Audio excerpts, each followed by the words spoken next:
Evet, Kozmik Akım bölüm 8'deyiz.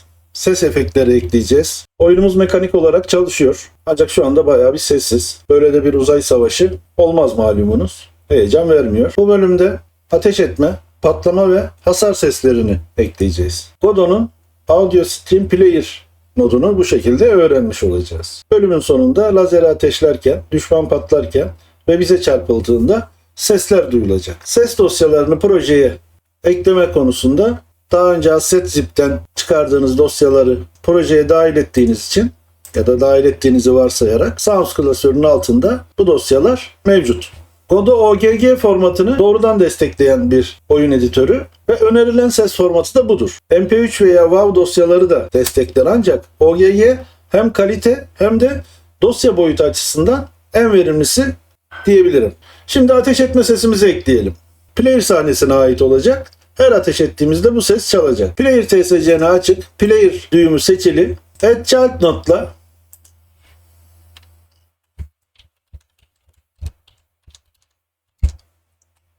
Audio Stream Player ekliyoruz.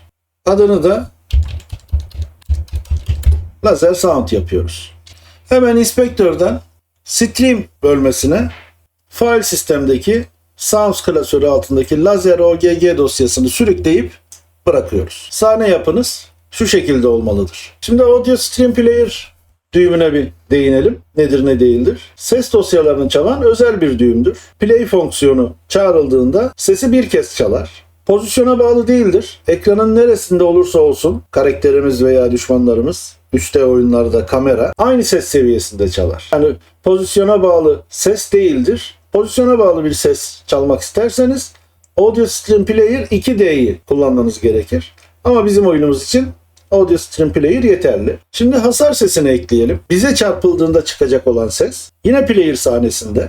Laser Sound'a sağ tıklayıp Duplicate ile çoğaltalım. Normalde Player'a sağ tıklayıp Add Child buradan Audio Stream Player'ı da seçebilirsiniz. Ama zaten sahnede bir tane var. İkincisini kopyalayıp ismini Collision Sound yapalım. Ve onun stream içeriğini temizleyip Collision OGG dosyasını oraya kopyalayalım ve böylece o sesi de sahneye eklemiş olalım. Yeni sahne yapımız şu şekilde olmalıdır. En altta 2 tane ses dosyamız var. En altta 2 tane ses düğümümüz var. Şimdi Player GD'yi script sekmesiyle Player GD'yi açıp güncelleyelim. Mevcut kodları temizleyip yerine güncellenmiş kodları yapıştırıyoruz. Hemen yeni eklenenlere bakalım. Yine Unready ile Laser Sound ve Collision Sound adında 2 değişken oluşturup onları da sahnedeki Laser Sound ve Collision Sound Audio Stream Player düğümlerine eşitledik. Böylece kod içinde kullanılabilir hale gelmiş referanslarını oluşturduk. Function Shoot fonksiyonumuza Laser Sound Play'i ekledik.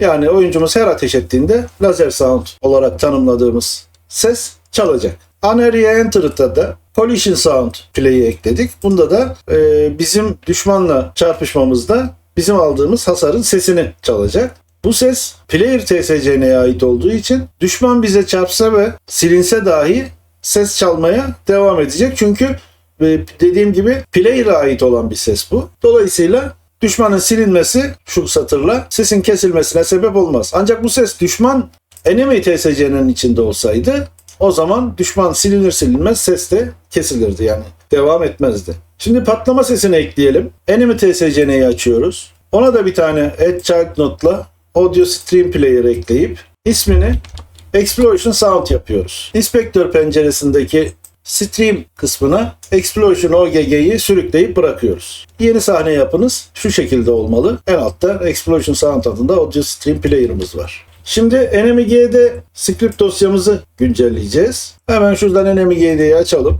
İçeriğini temizleyip yeni güncellenmiş kodları yapıştıralım. Ardından da yeni eklenen satırları inceleyelim. Unready var Explosion Sound'la bu sahnedeki Explosion Sound Audio Player Stream düğümünü referans olarak bu değişkene yükledik.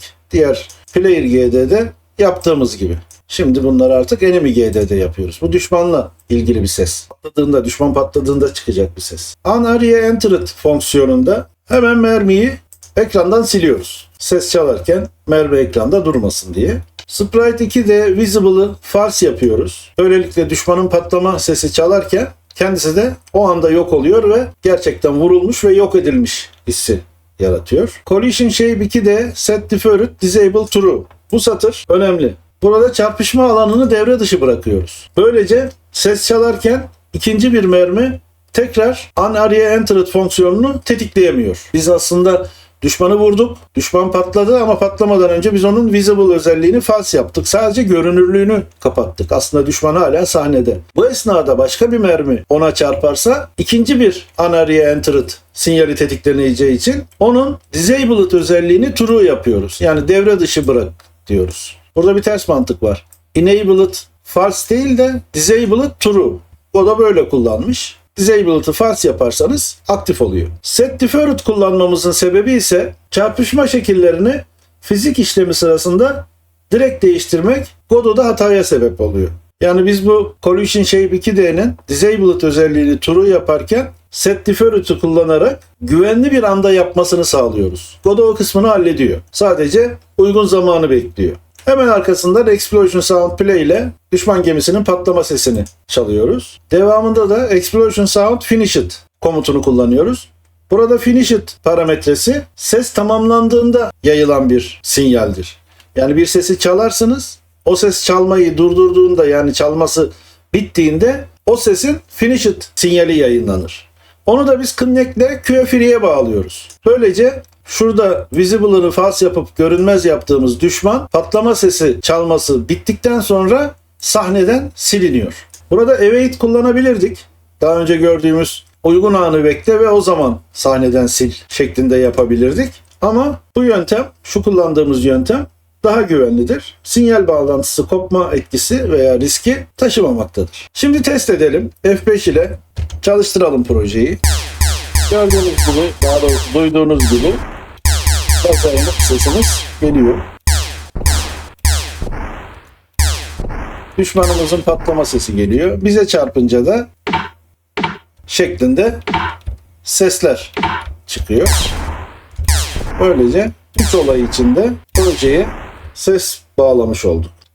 Bu bölümü özetleyecek olursak Audio Stream Player düğümüyle ses efektlerini ekledik. Lazer, patlama ve hasar seslerini ilgili sahnelere bağladık. Finished sinyaliyle ses tamamlanana kadar düşmanı sahnede tuttuk. Görsel olarak kapatmış olsak bile sahnede olan düşmanı ses sinyalinin çalması bitene kadar sahnede tuttuk.